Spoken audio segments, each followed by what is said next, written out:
4 nouveaux survivants de l'aventure Life or Death. C'est parti.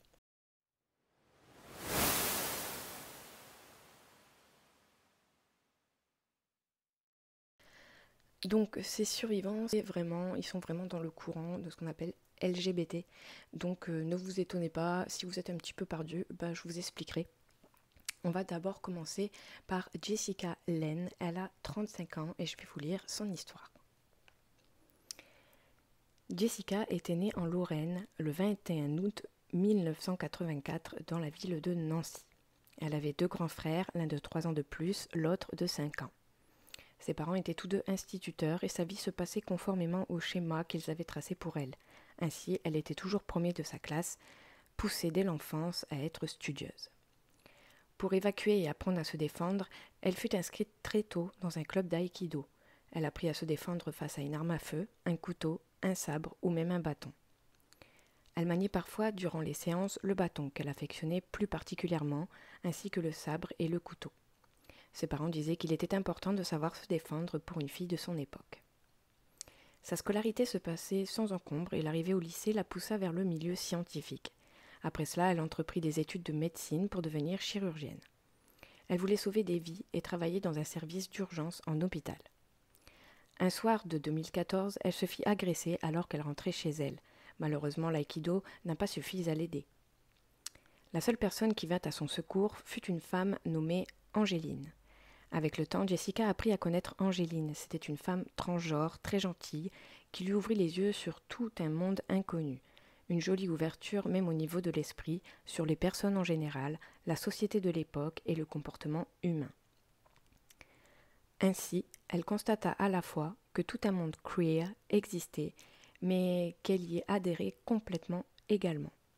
Avec ces nouvelles informations, elle nomma son orientation sexuelle en pleine conscience.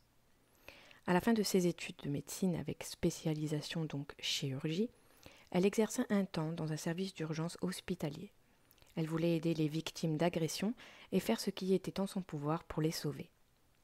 Un jour de mars 2017, elle sauva une femme après un accident de la route. Elle n'eut d'autre choix que de lui amputer l'avant de son bras gauche trop endommagé pour être reconstruit sur l'instant. Des jours après cette opération, Jessica apprit que la femme était chez Médecins sans frontières et qu'elle ne pourrait plus exercer. La raison venait de problèmes neurologiques et de l'amputation, 2 séquelles de son accident. Cela chamboulait Jessica comme jamais auparavant, et ainsi, quelques semaines plus tard, elle décida de quitter son poste pour être plus utile ailleurs. Un ailleurs qui serait en dehors de la France, loin avec Médecins sans frontières. Elle est donc rentrée chez Médecins sans frontières en juin 2017, soit 2 ans après la fin de ses études de chirurgie. Elle partit tout de suite pour aider les victimes de conflits au Mozambique. L'insurrection djihadiste faisait beaucoup de victimes collatérales, et notamment dans la province de Cabo Delgado. Jessica y faisait de la chirurgie, bien entendu, dans les cas les plus graves, mais aussi de la médecine urgentiste et parfois généraliste pour apaiser la population locale. Les moyens étaient rudimentaires et souvent insalubres. Au moment du blackout, ce fameux soir de juillet 2020, elle partait pour soigner un adolescent ayant de multiples blessures dues à l'explosion d'une grenade. Elle n'avait que son lourd sac médical en main et marchait d'un pas pressé quand soudain, blackout. Donc voilà, la vie d'une grande chirurgienne, donc la deuxième chirurgienne de l'aventure Life or Death après Jack. Donc merci Jessica pour cette histoire. On va parler maintenant de ses objectifs. Donc les objectifs de Jessica, ils sont assez simples pour l'instant.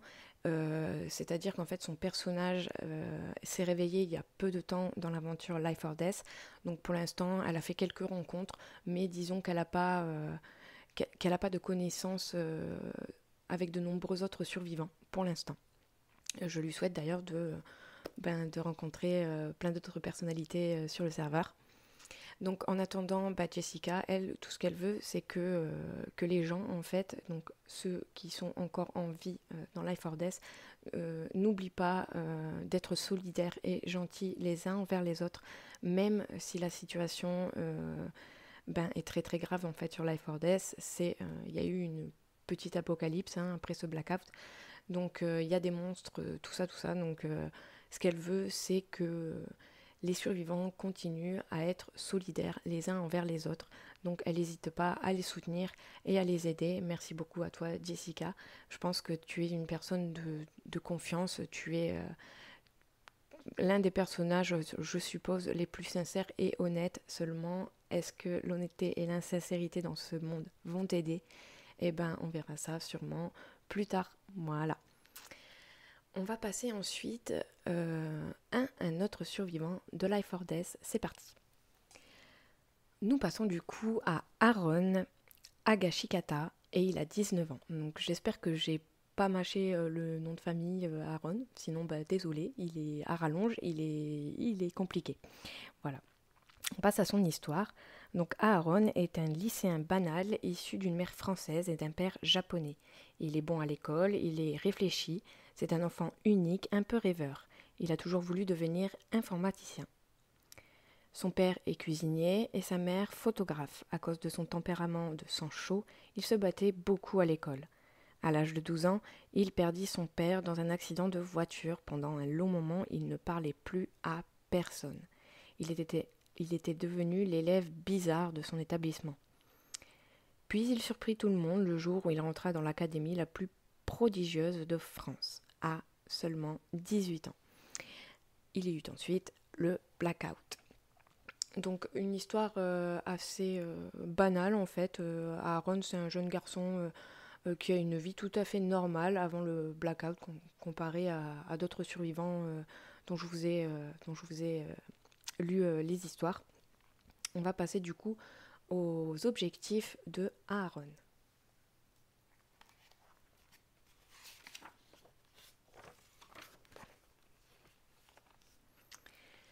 Aaron, il veut survivre malgré lui en tant que solitaire. Donc comme j'avais sûrement expliqué dans le contexte, donc il y a des survivants qui commencent à faire des groupes, donc qui traînent bien souvent ensemble, mais il y a aussi des survivants qui préfèrent avoir une vie plutôt tranquille, enfin une survie plutôt tranquille.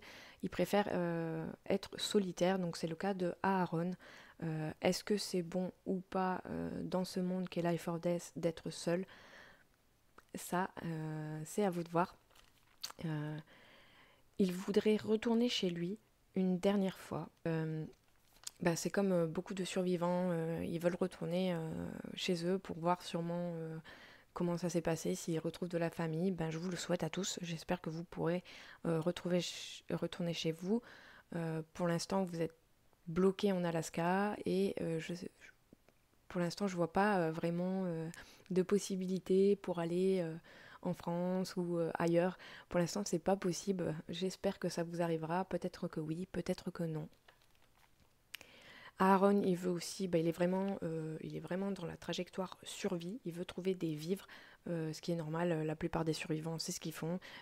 Ils vont fouiller des lieux. Ils tombent des fois sur du danger, mais ils tombent aussi parfois sur des denrées en fait. Donc j'espère que tu trouveras de quoi survivre décemment, Aaron. Son dernier objectif de Aaron, donc c'est là que vous allez voir que il y a des survivants qui se connaissent quand même, c'est qu'il veut à tout prix éviter Rune. Donc Rune, je vous en avais déjà parlé, je vous l'ai présenté. Rune, lui, il est possédé par un démon qui s'appelle Lilith. Depuis le temps, sachez que Lilith lui a foutu la paix. Je vous dirai pas pourquoi, mais elle a arrêté de le posséder. Et ça se passe, c'est assez tendu du coup en ce moment sur Life or Death. Les survivants, ils en chient. Voilà. Je vous dirai pas pourquoi, il y aura sûrement des histoires dans d'autres épisodes comme d'habitude. Donc Aaron, il veut éviter absolument Rune, parce que oui, il le pense dangereux. Je ne sais pas, Aaron, si tu sais que Rune est possédée, mais en tout cas, voilà, effectivement, il faut l'éviter. Il a un démon en lui, pas n'importe lequel, c'est quand même Lilith.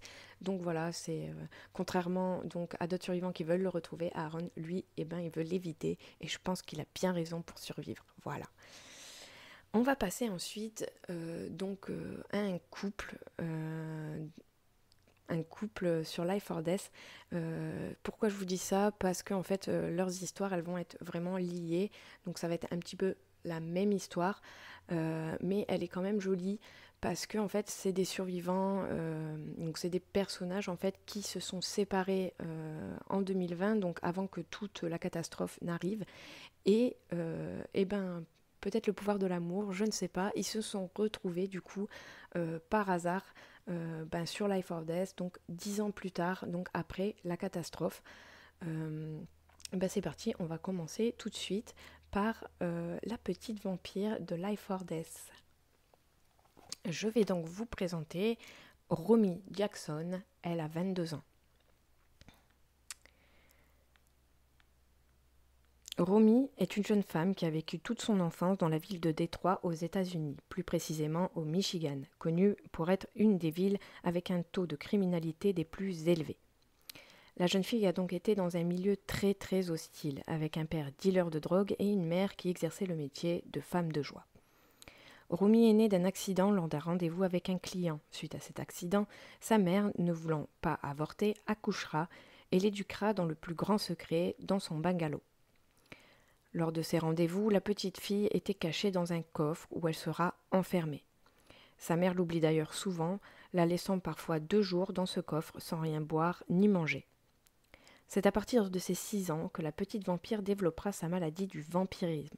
Donc vous pourrez regarder sur Google si vous voulez, mais cette maladie existe vraiment. D'ailleurs, Romy, la survivante, elle va l'expliquer. Romy possède d'abord le stade numéro 1 de cette maladie qui se déclenche pendant l'enfance, où l'enfant va trouver cela intriguant de boire son propre sang. En effet, une fois enfermée dans le coffre depuis 2 jours, elle va se couper la main avec un clou qui dépasse d'une des planches du coffre. Ayant la gorge asséchée, Romy fixera sa plaie et commencera à sucer son propre sang.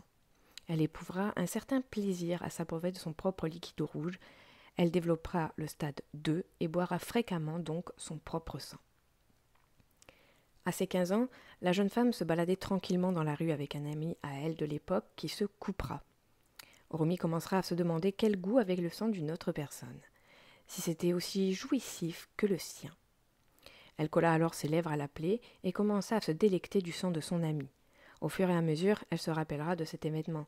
Elle développera alors le stade 4 de la maladie. Suite à cela, la jeune femme se fera embaucher dans un hôpital en se créant un faux CV. Elle volera alors des poches de sang pour se nourrir. Elle installera d'ailleurs dans sa chambre un frigo pour conserver ses réserves. 2 ans plus tard, sa mère va trouver les réserves de sa fille et son verre usagé. À partir de ce jour, elle va commencer à boire, frapper et insulter Romy, la considérant comme un monstre. Romy va donc souvent fuguer de chez elle et s'inscrire sur des sites de rencontres. Lors de ses 19 ans, la vampire découvre sa pansexualité et s'inscrit sur un site de rencontre où elle fera la connaissance d'Alexandre. Les deux vont très très vite, beaucoup se parler par message et commencer à se voir de temps en temps. Malgré leur milieu de vie différents, au bout de 6 mois, ils officialisent leur couple et 1 mois après se feront tatouer. Pour Romy, ce sera le tatouage de son buste et pour Alexandre, son premier tatouage. Romy va d'ailleurs beaucoup aider Alexandre sur sa transition sexuelle. Cependant, elle n'a jamais été acceptée par la mère de celui-ci et malgré cela, Alexandre demandera en mariage Romy le jour de ses 21 ans. Ils se marieront donc quelques mois après et se feront un nouveau tatouage en commun qui sera le cœur sur la joue droite pour Romy et gauche pour Alexandre. Donc ils partent vraiment, certains partent dans la folie des piercings, et bien eux c'est la folie des tatouages. Malheureusement pour Romy, elle reçoit de nombreuses menaces de la part de la mère d'Alexandre qui s'oppose à cette fabuleuse union. Elle le cachera à Alexandre et pas peur de le blesser dû à sa maladie et voyant qu'elle le changeait et l'influençait, elle le quittera alors qu'elle l'aimait encore. Romy gardera d'ailleurs son alliance en souvenir qu'elle accrochera à une chaîne qu'elle a toujours sur elle, en collier ou dans sa poche. Elle ne s'en sépare jamais car elle a l'impression de sentir encore la présence d'Alexandre à ses côtés, ça va d'ailleurs l'aider à rester en vie. En effet, suite à cette séparation douloureuse et ayant perdu son travail, la femme se mettra en couple avec des hommes, dont un qui s'avère ne pas être l'homme que Romy pensait. Très vite, celui-ci va frapper la jeune femme de façon quotidienne. Romy possède d'ailleurs plusieurs hématomes sur le corps et ira quelquefois à l'hôpital pour des blessures plus graves. Une fois, il est allé jusqu'à lui enfoncer un couteau dans la cuisse. Il l'étranglait, lui tirait les cheveux, la traînait parfois sur le sol. Il se servait aussi de Romy comme un cendrier humain. En résumé, il écrasait ses cigarettes sur la jeune femme pour la brûler. Malheureusement, Romy, désespérée et faible, va perdre confiance en elle. Elle va développer des crises de panique et finira par fuir que plusieurs mois après, plus précisément une semaine avant la catastrophe. Elle commencera d'ailleurs à fumer pour noyer son chagrin et tenta plusieurs fois de se tuer, mais en vain. Cela grâce à son alliance. Donc voilà, une histoire assez triste, vraiment très très triste pour Romy. Elle a vécu une enfance désastreuse en fait, avec encore une fois des parents très très spéciaux.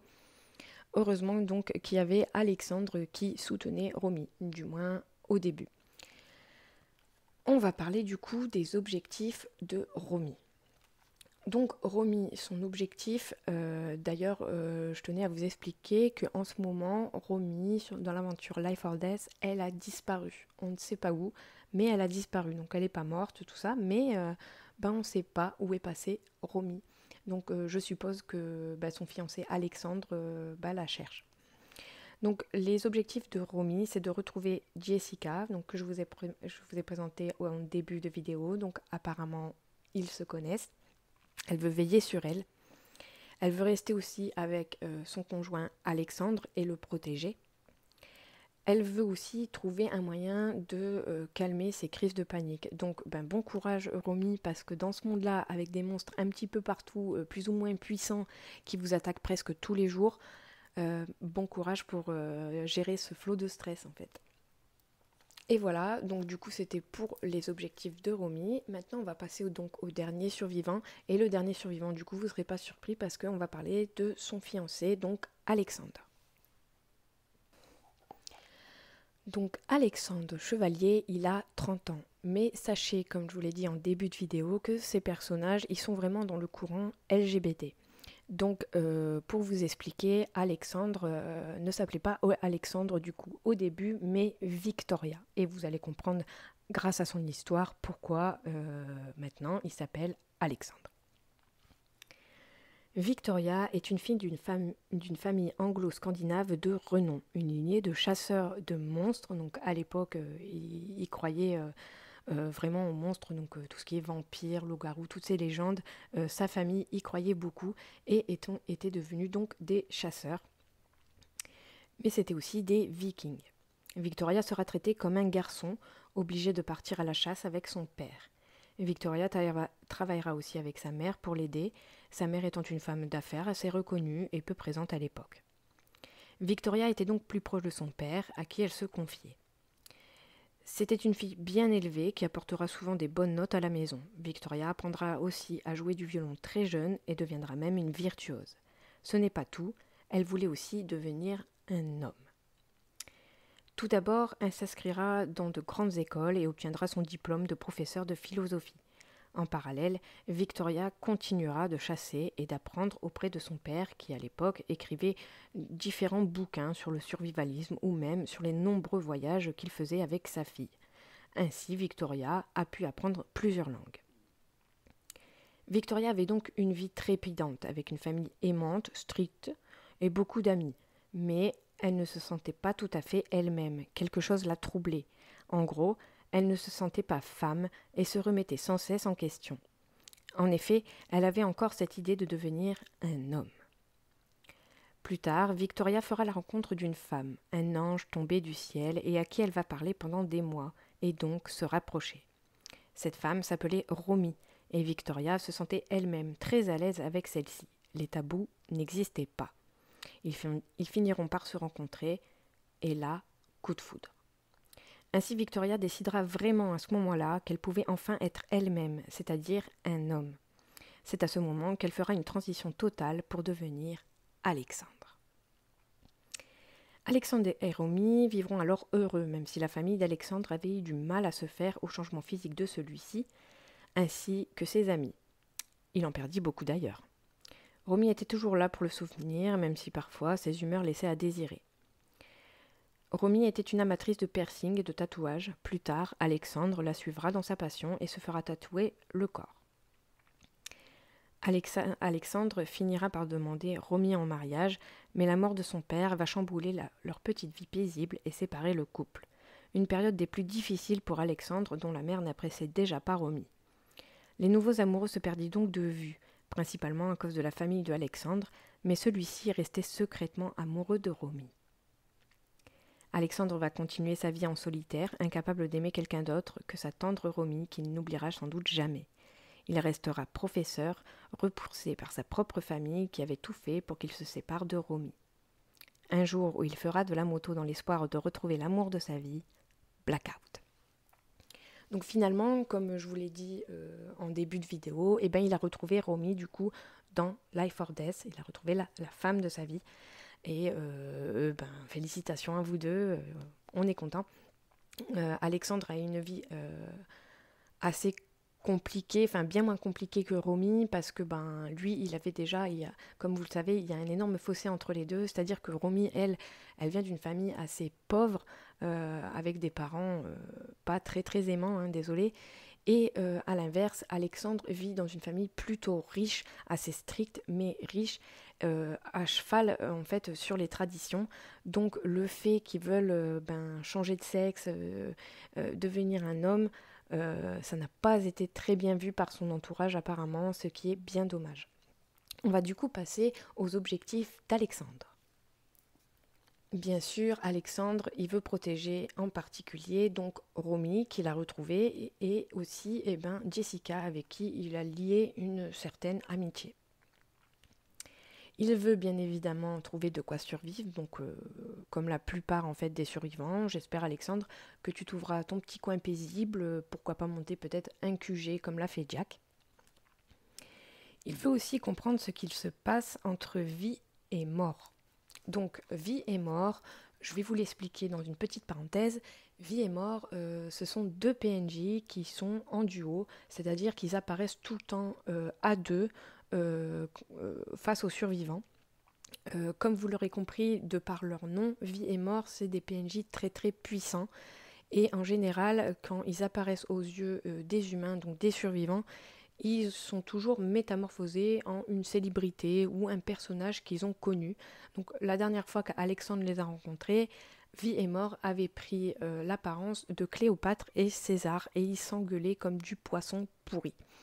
Vie et Mort, donc voilà, ils ont aussi expliqué, donc c'était pendant un event, ils ont expliqué, Vie et Mort, que leur fils allait bientôt sortir avec tous ses petits copains. Donc c'était un petit peu un tease de ce qui allait se passer ensuite. Donc sachez que l'enfant de Vie et Mort s'appelle Agonie. Oui, Agonie. Donc je suppose que c'est de mauvais augure. Donc voilà, Alexandre aimerait comprendre de quoi il parlait. Ensuite, le dernier objectif du coup d'Alexandre, c'est de suivre les traces de ses ancêtres chasseurs de monstres. Et je pense qu'on va en avoir besoin des chasseurs de monstres sur Life or Death parce qu'il y en a énormément qui menacent du coup les derniers survivants de la Terre. Donc reprends tes activités, Alexandre, redeviens chasseur de monstres comme tes ancêtres. Voilà, ça sera tout pour 4 nouveaux survivants de l'aventure Life or Death. Du coup, je vais vous laisser passer un bon dimanche, une bonne fin de week-end, comme vous voulez. Et on se retrouve du coup dimanche prochain pour de nouvelles vidéos.